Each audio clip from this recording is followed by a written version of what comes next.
राम मंदिर चढ़ावा चोरी मामले में अगर एक्शन की बात करें तो 3 आरोपियों से रिमांड में लेकर लगातार पूछताछ चल रही है।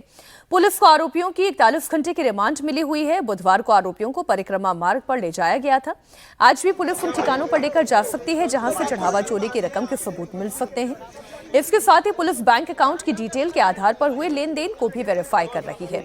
आरोपियों को उन ठिकानों पर ले जाया जा रहा है जहां चढ़ावा चोरी के रकम के सुराग मिले, प्रॉपर्टी, ठिकानों के कागजात और साथ ही साथ चोरी किया गया कीमती सामान भी बरामद करने की कोशिश हो रही है।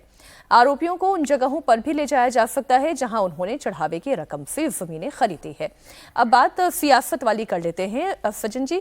जो बात योगी आदित्यनाथ कह रहे हैं, 6 पर एफआईआर हुई, 2 और पकड़े गए, तो जहां जहां तक कार्रवाई लेकर जा रही है वहां पर एक्शन हो रहा है, लेकिन अखिलेश यादव बार बार कुरेद रहे हैं कि बड़े लोगों पर कार्रवाई नहीं हुई।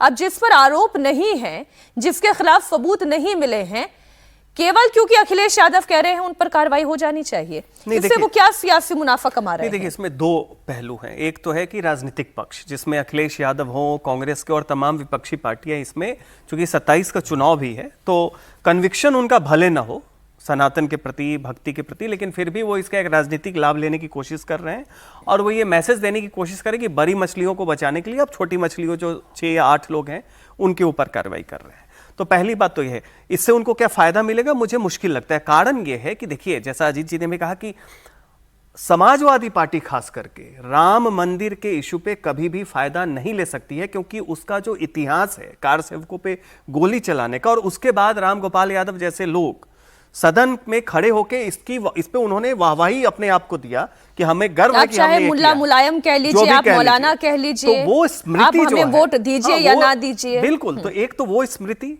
लोगों के जहन में है, वो लोग हैं अभी जिनके परिवार के लोग मारे गए और जिनकी स्मृति में। दूसरी बात यह है कि आप अभी तक जो है दूसरे पक्ष जो है, जो राम मंदिर के विरोध में है, उसके साथ जुड़े रहे हैं, तो उसका फायदा नहीं मिलेगा। भले उनको अगर लाभ चाहिए तो कुछ और है। लेकिन दूसरी बात यहां जो ये है कि सवाल है कि विपक्ष क्या कर रहा है, वो सवाल ये है कि ये पाप नहीं महापाप है, क्योंकि इसमें धार्मिक नैतिकता, धार्मिक शुचिता सबका प्रश्न है। तो उस नाते एसआईटी जांच कर रही है, लेकिन एक कहते हैं ना, तिनका मात्र भी किसी के मन में संदेह न हो, उसके लिए जरूरी है कि जरूरी पड़े तो आप एक सुप्रीम कोर्ट के जज के, क्योंकि कहा जाता है कि जस्टिस केवल होना नहीं चाहिए, होता हुआ दिखना भी चाहिए। वो जरूरी। ठीक बात।